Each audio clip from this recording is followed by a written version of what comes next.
Hello नमस्कार आणि कशा आहात तुम्ही। पुन्हा एकदा तुमच्यासाठी एक नवीन व्हिडिओ घेऊन आलेली आहे आणि इथे माझ्या आजीची बहीण आलेली आहे लहान, आणि त्या मला शिकवणार आहेत खपली गव्हापासून कुरडया कशा बनवायच्या।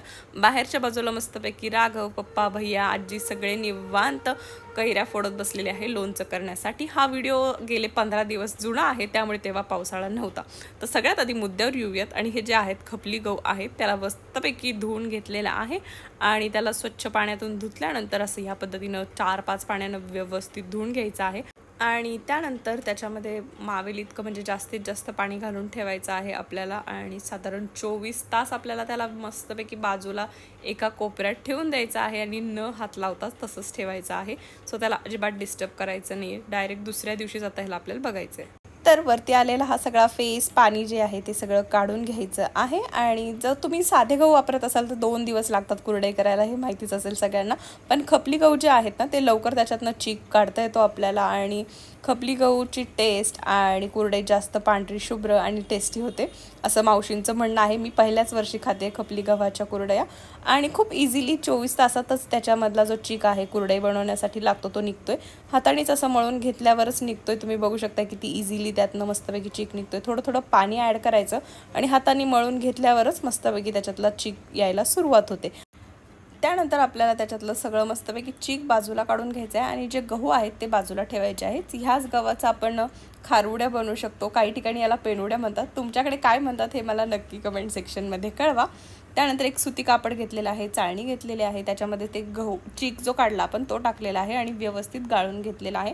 कुठलेच गव्हाचा छोटा कण जायला नको, आपली कुरडई खराब नको व्हायला, त्याकरता खूप प्रिकॉशननी व्यवस्थित हे गाळून घ्यावं लागतं, त्यामुळेच आपला सिल्की सॉफ्ट असा चीक बनतो आणि पांढरी शुभ्र अशी मऊ कुरडई बनते। त्यानंतर आता आपला हा चीक जो आहे तोही काढून ठेवायचा आहे आणि त्याच्यात वरती थोडंसं पाणी घालून ठेवायचं आहे। दुसऱ्या दिवशीपर्यंत पुन्हा एकदा ह्याला हात लावायचा नाही आणि दुसऱ्या दिवशी सकाळी उठल्यावर आपण ह्याची मस्तपैकी कुरडई बनवू शकतो। तर ह्या पद्धतीचा मस्त असा चीक आमचा झालेला आहे। साधारण आम्ही 1.5 किलो इथे गहू वापरलेले, सो एवढा क्वांटिटीतला आमचा चीक झालेला आहे। मस्त पाणी पातेल्यात गरम करून घेतलेलं आहे। ह्याला खूपच कष्ट, ताकद, एनर्जी सगळंच लागतं, त्यामुळे मावशी मला शिकवतात माहीत नाही मी आता पुन्हा कधी ट्राय करेल का नाही, पण मला ही सगळी प्रोसिजर करताना खूपच छान वाटलेलं आहे आणि मी एन्जॉय केल्या ह्या सगळ्या गोष्टी। आईनेही मदत केली, त्यामुळे मस्त मजा आलेली आहे आम्हाला। मला असं सगळे माझ्या लहानपणीचे दिवस आठवत होते, कारण लहान असताना खूप साऱ्या कुरडई, पापड्या, पापड जे नाही त्या गोष्टी केलेल्या आहेत आजीसोबत, आईसोबत। मी वाढत राहत असताना या सगळ्या गोष्टी करताना लहान सगळे माझे बहीण भाऊ आम्ही खूप एन्जॉय करायचो ह्या गोष्टी। आणि माझी बडबड करता करता इथे आपला कुरडईचा जो चीक आहे तोही तयार झालेला आहे आणि ह्याची आता कुरडई आपण बनवू शकतो आहे। सो मावशीने मला ह्या मला नाही माहिती त्याला काय म्हणतात, बनवून दिलेलं आहे आणि मी माझी मस्तपैकी पहिली कुरडई आता बनवून बघते आहे कशा पद्धतीची होते। खूप कष्ट लागलेले आहेत, भयानक कष्ट, माझ्या हात आणि पाठ दुखायला लागलेली लिटरली, कारण त्याचं जरा जे मेकॅनिकल काहीतरी प्रॉब्लेम लोचा होता त्याच्यामध्ये, त्यामुळे हे बनवायला जरासं कष्ट केले। आणि दुसऱ्या बाजूला आता आपण इथे चीक काढून झाल्यानंतर जे गहू उरलेले, मी मागाशी व्हिडिओमध्ये सांगितलेलं तुम्हाला ह्याच्या खारुड्या बनवू शकतो आणि तेव्हाच आयडिया सुचली की आम्हाला आता ह्या गव्हाच्या सुद्धा खारुड्या बनवायच्या आहेत। तर मस्तपैकी आपण गरम पाणी घेतलेलं आहे आणि त्याच्यामध्ये तांदळाचं पीठ घालायचं आहे, प्लस लाल तिखट घालायचं आहे, जिरे घालायचे आहे, जिरी पूड घालायची आहे, थोडंसं हिंग घालायचं आहे आणि या सगळ्याला व्यवस्थित अशी मस्तपैकी उकळी आणून घ्यायची आहे। आणि लागलं तर थोडंफार पाणी ॲडजस्ट करू शकतो, तो त्याची क्वांटिटी जरा अशी पातळसरच करायची आहे। ही शिजायला साधारण अर्धा तास तरी लागला आम्हाला। आणि त्यानंतर खूप महत्त्वाची गोष्ट ज्याच्याने खारुडीची टेस्ट अगदी भन्नाट होते ते म्हणजे लाल मिरची आणि लसूण वाटून घातलेला आहे आणि व्यवस्थित आता शिजवून देतोय। तुम्ही बघू शकता की त्याची क्वांटिटी किती वाढली आहे शिजल्यानंतर। आणि पुन्हा एकदा मी बाहेर आलेले आहे कुरडई बनवण्यासाठी, तिकडे त्या बाजूला आजी मस्तपैकी खारुड्या बनवते आहे। मला खरोखर माझ्या लहानपणीचे दिवस आठवत आहेत आणि खूप भारी वाटतंय या सगळ्या गोष्टी करताना। ध्रुव काय करतो तू, काय करतोय? आला तो ते घ्यायला,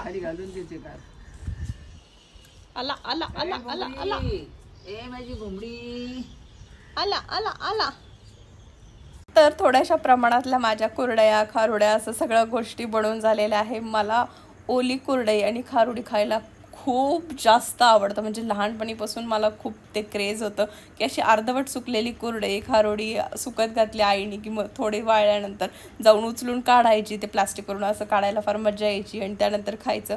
आणि मला म्हणजे सगळे लहानपणीचे दिवस हे रिकॉल होत होते या सगळ्या गोष्टी करताना. मी खूप एन्जॉय केलेला आहे. तुम्हाला हा व्हिडिओ कसा वाटतोय हे मला प्लीज कमेंट सेक्शनमध्ये कळवा आणि तुमच्या काय आठवणी आहेत लहानपणीच्या तेही कळवा. त्यानंतर व्यवस्थित कुरडई आणि खारोडी दोन्ही सुकल्यानंतर आता आपण ह्यांना तळूनही बघणार आहोत की कशा पद्धतीने झाले.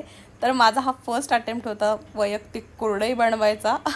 तर कशी झाली आहे माझी कुरडई तुम्हाला काय वाटतंय? थोडीशी गणली आहे, मलाही मान्य आहे, पण माझा फर्स्ट अटेम्प्ट होता त्या मानाने खूप भारी झालेली आहे. मी खुश आहे माझ्या काय म्हणता येईल माझ्या प्रयोगाला. त्यानंतर आता मी तळणार आहे खारोडी. मस्तपैकी ही तळून घेणार आहे. ही छान झालेली आहे, चवीला क्रंच वगैरे सगळं व्यवस्थित झालेलं आहे. सो हा व्हिडिओ कसा वाटतोय हे मला नक्की तुम्ही कमेंट सेक्शनमध्ये कळवा. तुम्हाला या प्रकारचे व्हिडिओ रेसिपी जुन्या बघायला आवडतील की नाही हेही मला कळेल. आणि कुठल्या प्रकारचा व्हिडिओ तुम्हाला माझ्या चॅनलवर बघायला आवडेल प्लीज मला कळवा.